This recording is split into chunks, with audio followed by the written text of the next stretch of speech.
dnešnom videu vám ukážeme, ako sa dostanete do diskontnej predajne Slovak Point Discount. Pôjdete okolo Houston Station, napojíte sa na N4.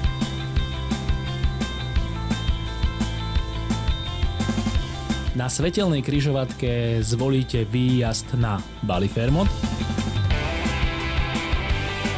Budete pokračovať asi 1 km, až sa dostanete ku kruhovému objazdu. Na kruhovom objazde zvolíte prvý výjazd vľavo a pôjdete približne 1 km. Prídete ku Aldi a pri Aldi na svetelnej križovatke na rohu odbočíte vľavo. Pôjdete stále rovno po tejto ceste a takmer pred koncom cesty po pravej strane uvidíte otvorený dvor, do ktorého vojdete dnu. Na konci tohoto dvora nájdete Slovak Point Discount. Vaším hlavným orientačným bodom je Red Cow, ku ktorej sa musíte dostať a z Red Cow sa napojíte na Naas Road, čiže ako keby ste šli smerom do centra mesta.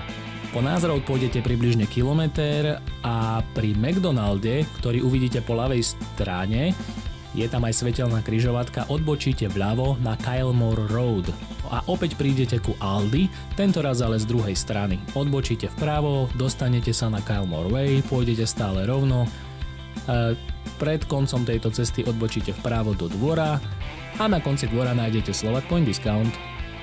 Pokiaľ budete mať nejaké otázky, budete sa niečo chcieť spýtať, prosím napíšte nám na sales@slovakpoint.ie.